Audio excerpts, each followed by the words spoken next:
não é o problema ter a casa, né? Exatamente Exato. isso que você mencionou. E ele fala isso muito claro, porque eu lembro de assistir alguns podcasts ou pessoal falando, porque ele fala mal de ter casa, não pode ter casa, e etc. Ele fez fortuna com imóveis, tá? Exato. Então, Exatamente isso, exatamente. E ele fala isso, olha, cuidado com a compra de casa como um passivo.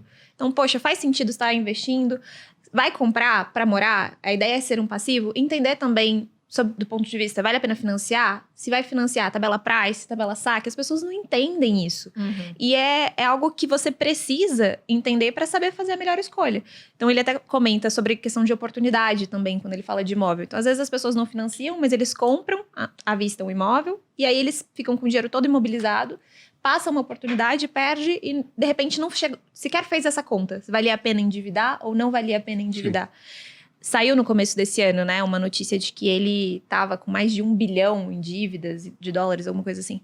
E ele, enfim, não vou entrar no mérito de como foram as escolhas, mas ele posicionava dessa forma. Ele falou, olha, essas minhas dívidas foram para adquirir ativos que estão se pagando, e eu fiz essa conta, não sei dizer, não tenho competência técnica e nem conhecimento para dizer o quão certa a conta estava, mas o que ele coloca na mesa é exatamente isso. Então, você vai fazer escolhas, faça por você, não lide, a questão de medo que ele fala muito também, e controle as suas emoções, né? Ele bate muito nessa tecla de controlar a emoção que você bateu no ego, Sim. que eu acho também importante da gente lembrar, que isso é algo que acho que não são raras as vezes que o brasileiro, de uma maneira geral, cai, que é a questão do ego, de fazer para aparecer, né? É que eu acho que também tem muito da cultura brasileira de querer quem casa tem casa.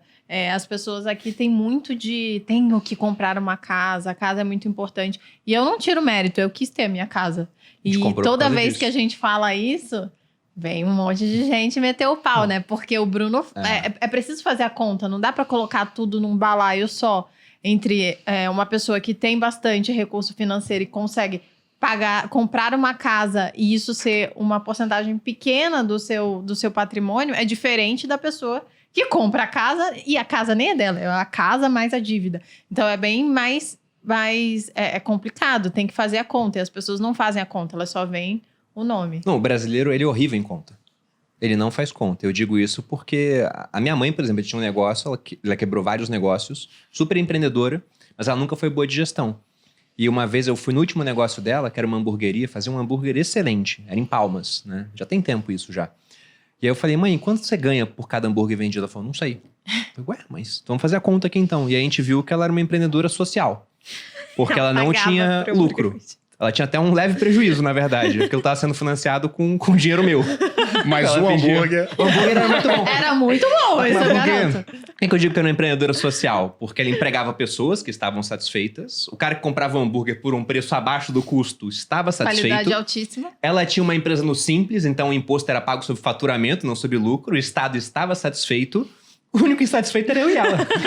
Eu que tinha emprestado dinheiro, né? Falei, Vailan, faz esse negócio aí. E ela que não conseguia ter uma remuneração decente. Eu falei, olha, esse hambúrguer tá no preço errado, né? Tem que subir o preço. Mas se eu subir, eu perco o mercado. Mas se você não subir, você quebra. Entendeu? Então era uma questão de conta. Isso que a Malu falou é bem interessante, porque as pessoas falam que eu odeio imóveis. Já ouvi esse comentário várias vezes, né? E eu não odeio imóveis. Eu acho que o brasileiro compra mal o imóvel. Esse é o ponto. A gente demorou bastante para comprar o imóvel, porque eu entendi, olha, o imóvel pode ser importante? Sim, com certeza. A Malu falou, quero ter a minha casa. Por mais que não seja a melhor alocação de ativos, se você pega a tabela FIP-ZAP, o gráfico dos últimos anos, durante vários anos não superou a inflação, ficou para trás.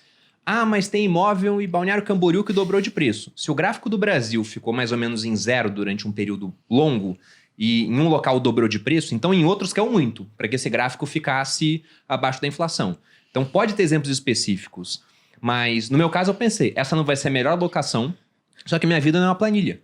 Então, agora que eu tenho recursos, talvez até bem antes do que a gente fez, já poderia ter comprado imóvel, porque seria uma parte do patrimônio. Sim, mas o ponto que o Felipe falou é muito bom, porque quem compra um imóvel e se alavanca pensando, não, sempre sobe de preço. Isso não é verdade, ainda mais quando você coloca a inflação na conta, ou pensa até que você poderia estar investido no S&P 500. Aí, meu filho, vários imóveis nunca vão ganhar do S&P, tá? Tudo bem que é um tipo de ativo diferente, você não vai poder morar na Bolsa Americana, tá?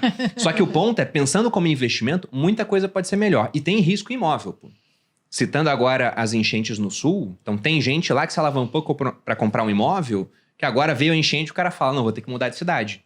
Só que agora todo mundo querendo vender ao mesmo tempo, o preço vai estar mais baixo. Então tem risco embutido em imóvel. Vendeu por isso o quê também? tem que fazer conta. Gente perdeu o imóvel. Não, sim, mas pegando quando a água baixar, né? Será que vai acontecer todo ano? A gente não sabe. Será que o negócio vai ficar recorrente? Porque ano passado teve chuva forte no final do ano, agora teve de novo. Então é muita incerteza. E o imóvel, você até consegue fazer um financiamento por uma taxa de juros mais baixa, porque ele tem essa característica de, como o próprio nome já diz, não se mexer.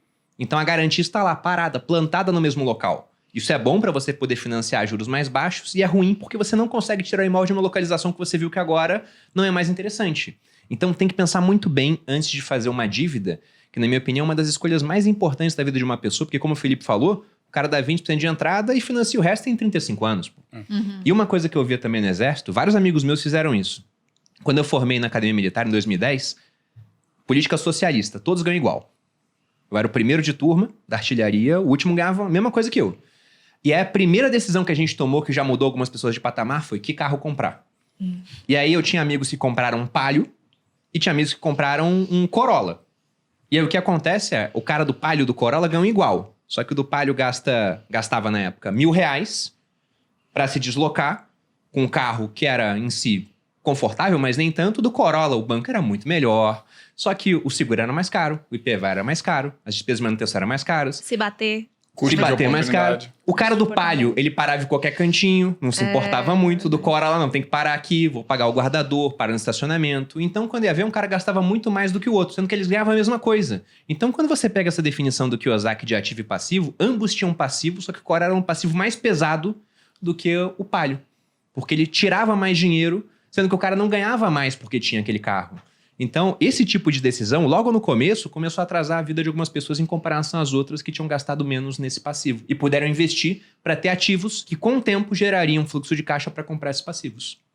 Por outro lado, se o seu trabalho for de motorista particular, você precisa ter um Corolla e um Palio não vai suprir a sua necessidade. Você mas não ele vira Uber sai... Black de Palio. Exato. Nesse caso, ele é um ativo. Ele sai da caixinha. Isso eu acho muito legal a gente falar, porque é exatamente isso que ele traz nesse livro. Muito não bom. é catalogado. É uma casa, é um passivo, é um carro, é um passivo.